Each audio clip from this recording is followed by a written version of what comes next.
Bonjour à tous et bienvenue sur la chaîne SC Math. Le sujet d'aujourd'hui est comment déterminer l'équation d'une droite. Dans la vidéo précédente, on avait vu qu'il existait différentes fonctions qui avaient comme représentation graphique une droite. Il y avait les fonctions infinies, on avait une droite qui ne passait pas par le point 0, 0.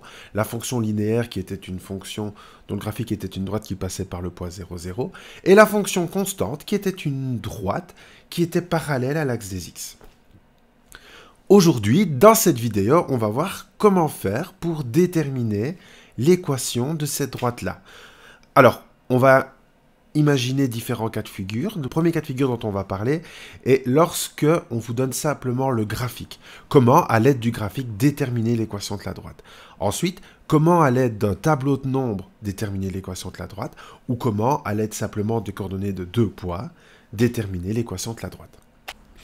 On va rentrer un peu plus en détail et on va prendre le premier cas de figure dans le cas où on vous donne le graphique et vous allez devoir déterminer l'équation de votre droite. On va toujours plus ou moins avoir le même mécanisme. La première chose à faire, c'est toujours de déterminer la pente. Je rappelle, la pente, c'est la lettre m, c'est le coefficient de x, c'est ce qui vous donne l'inclinaison de votre droite.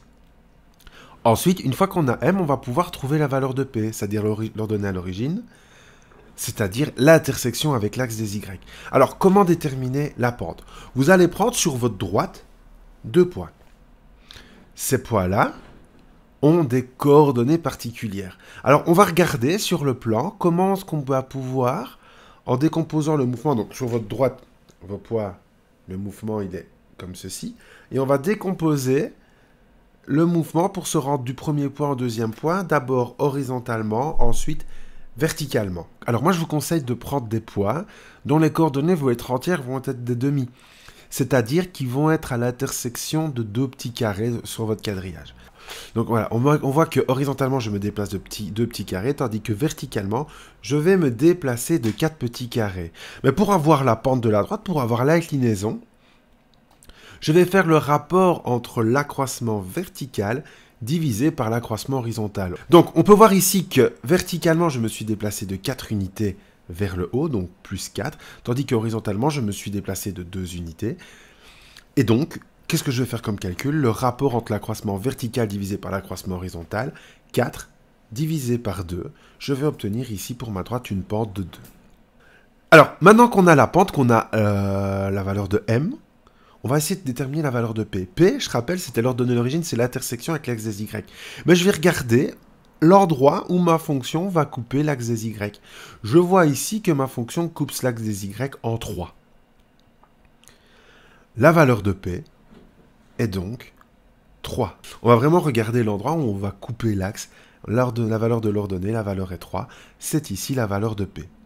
Dans le cadre d'une fonction linéaire, l'ordonnée à l'origine, ça va passer par le point 0, 0. Donc là, où est-ce qu'on coupe l'axe des Y? On coupe l'axe des Y en 0. Donc dans un cas comme celui-là, la valeur de P, ça pourra être 0.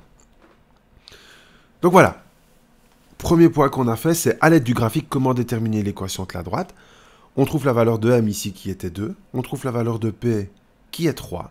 L'équation de ma droite est Y est égale à 2 fois X plus 3. Ça, c'est une méthode. C'est dans le cas où on vous donne le graphique. Maintenant, on pourrait, par exemple, vous donner un tableau de nombres comme vous avez ici. Alors, comment déterminer la valeur de M et la valeur de P? Mais comme tout à l'heure, on regardait l'accroissement vertical divisé par l'accroissement horizontal. L'accroissement vertical, c'était l'accroissement selon l'axe des Y. Vertical selon l'axe des X. Et bien, dans mon tableau de nombres, vous allez prendre aussi, encore une fois, deux points quelconques de ce tableau de nombres-là. Par exemple, on a le poids. Par exemple, ici, on a le poids 0, 3, 1, 5, 2, 7. Comment faire pour déterminer la pente et l'ordonnée à l'origine ici? On rappelle que la pente, c'était l'accroissement vertical divisé par l'accroissement horizontal. C'est-à-dire l'accroissement selon l'axe des Y divisé par l'accroissement selon l'axe des X. On va utiliser ici deux poids. On prend par exemple le poids A5 et le poids 2, 7. Qu'est-ce qu'on voit ici? On regarde pour passer du premier point au deuxième point, on voit que selon l'axe des X, j'ai augmenté d'une unité. Selon l'axe des Y, pour passer de 5 à 7, on voit que j'augmente de 2. Et comme tout à l'heure, on va utiliser la formule, l'accroissement vertical divisé par l'accroissement horizontal va me donner la valeur de la pente, va me donner la valeur de m. Je vais donc ici, mon accroissement selon y, j'ai augmenté de plus 2, tandis que l'accroissement en x, on voit que j'ai augmenté de a. Je vais donc faire le rapport entre l'accroissement des y sur l'accroissement des x, donc je vais avoir 2 divisé par a. Voici comment on peut faire pour déterminer la pente à l'aide du tableau de nombres. L'accroissement en f de x divisé par l'accroissement en x, l'accroissement des ordonnées divisé par l'accroissement des abscisses.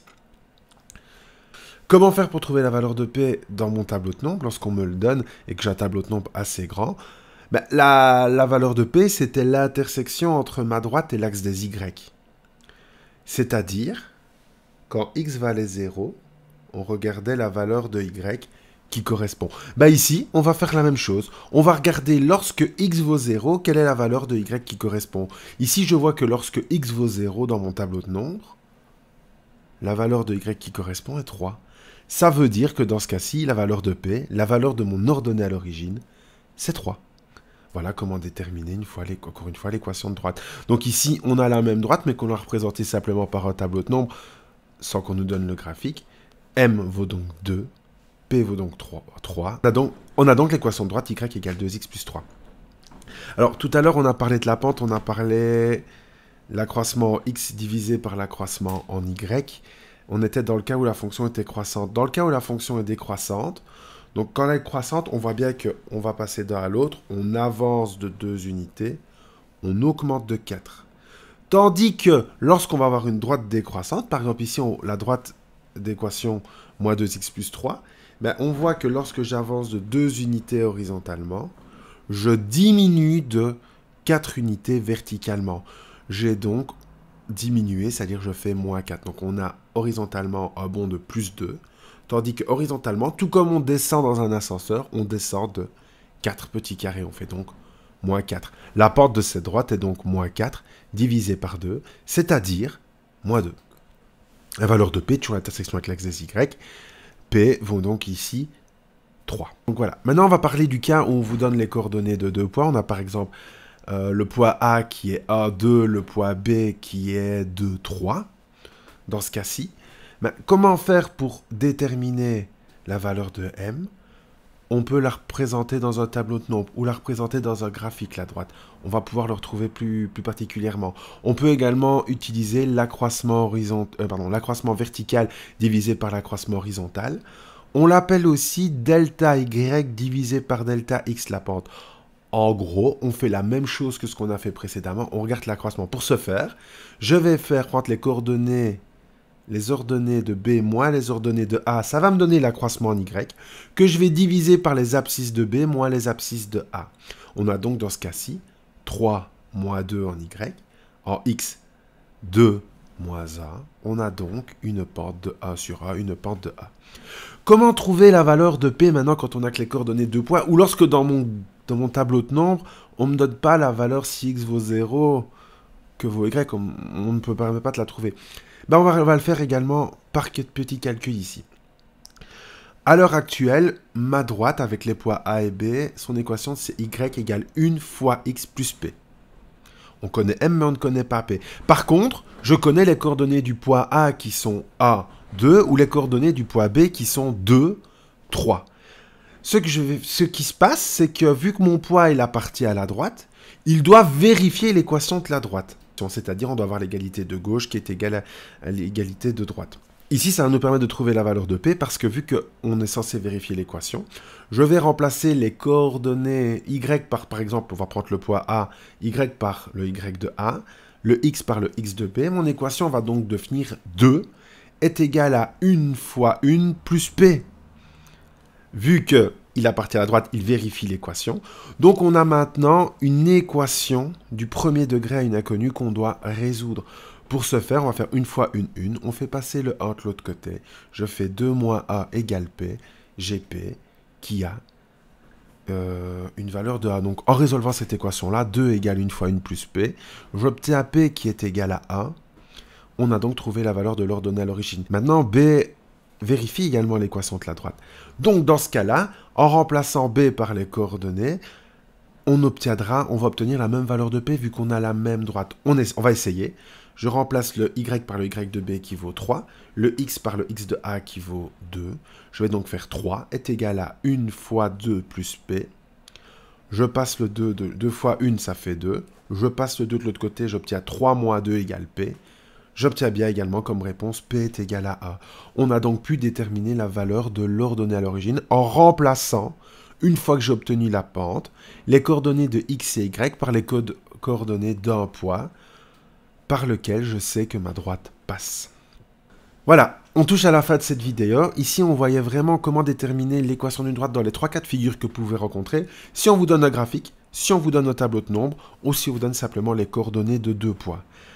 Dans ces cas-là, vous allez pouvoir, en appliquant cette méthode-là, déterminer l'équation de chacune des droites. J'espère que cette vidéo vous a plu et vous aura aidé, et on se retrouve bientôt pour une prochaine vidéo.